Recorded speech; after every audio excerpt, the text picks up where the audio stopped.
اب جو لوگ قربانی جن کے اوپر واجب ہے، مالدار ہیں، اس کے باوجود وہ قربانی نہیں کرتے، پیسہ پاس ہے،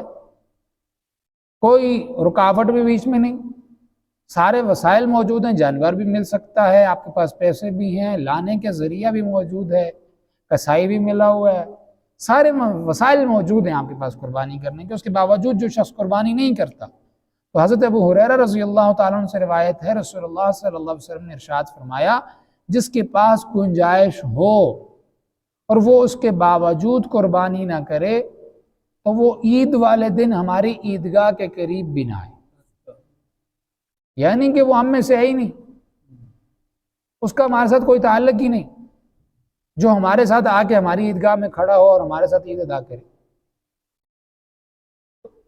جس شخص کے اوپر قربانی واجب ہو تو اس کو چاہیے کہ وہ اس چیز کو ترجیحی بنیادوں پر قربانی کرے، اس کے لیے فکر مند ہو، ٹال مٹول نہ کرے۔ اور اسی طرح اب مسئلہ یہ آتا ہے کہ قربانی کس شخص پر واجب ہے، کس شخص پر قربانی واجب ہے؟ تو قربانی واجب ہونے کی جو شرائط ہیں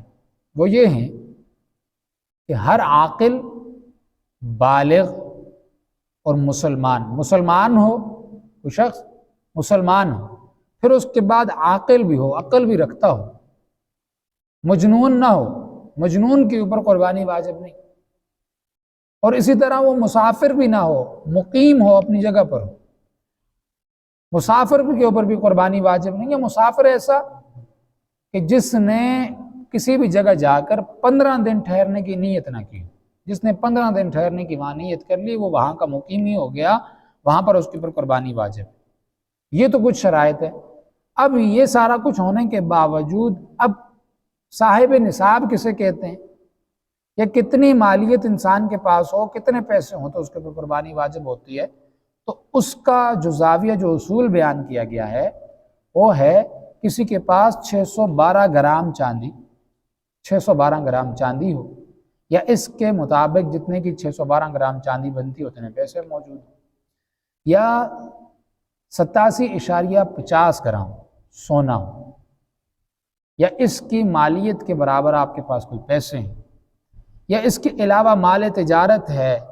شیئرز ہیں، یا کوئی ساز و سامان ایسا موجود ہے، زائد مکانات موجود ہیں، جائیداد موجود ہے، گھریلو سامان ہے،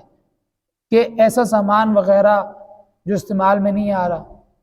اور یا ایسی مال تجارت ہے، شیئرز ہوتے ہیں لوگوں کے پاس، یہ ساری چیزیں ملا کر جس کے پاس 612 گرام چاندی کی مالیت کے برابر مال جمع ہو جائے، اس شخص کے اوپر قربانی واجب ہو جاتی۔ اب ایک مسئلہ یہ پیدا ہوتا ہے کہ ایک شخص کے اوپر، ایک شخص صاحب نصاب، اس کے اوپر قربانی واجب تھی، قربانی کے دنوں میں ہی اس شخص نے نظر مان لی کہ میرا فلاں کام ہو جائے تو میں قربانی کروں، یہ نظر اس نے مان لی،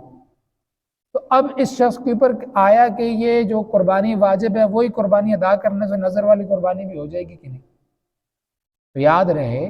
کہ ایک قربانی ادا کرنے سے اس کی دونوں قربانیاں ادا نہیں ہوں گی، بلکہ اس کے اوپر الگ الگ 2 قربانیاں لازم ہوں۔ ایک مسئلہ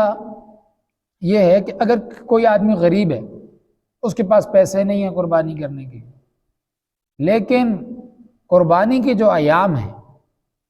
ان ایام کے اندر، یعنی 12 ذی الحجہ کو کسی شخص کے پاس اچانک سے پیسے آ گئے،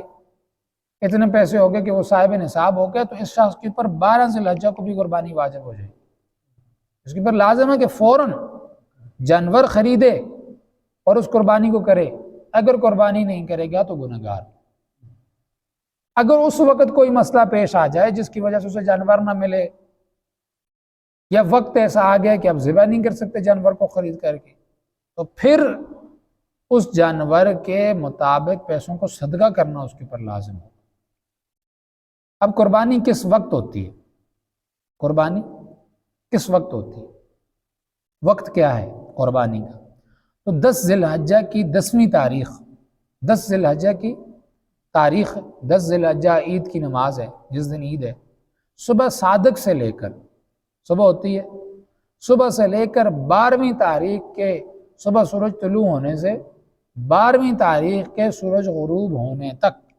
یہ سارے کا سارا وقت قربانی کا ہے، یہ 3 دن قربانی کے ہیں۔ لیکن دن میں کرے یا رات میں کرے اس میں بھی کوئی مسئلہ نہیں ہے، صرف مسئلہ یہ کہ روشنی ہونی چاہیے، لائٹ ہونی چاہیے، اندھیرے میں انسان قربانی نہ کرے۔ روشنی ہے، رات کو اگر اندھیرا، اب بلب آ گئے ہیں، ایمرجنسی چارج ہے، اب وسائل موجود ہیں لوگوں کے پاس، تو ایسے صورت میں روشنی ہو تو پھر قربانی واجب جائز ہے رات کو بھی قربانی کرنا۔ لیکن شہری لوگ جو ہوتے ہیں، یہ لوگ عید کی نماز سے پہلے اگر قربانی کریں گے تو ان کی قربانی نہیں ہوگی، شہری۔ اب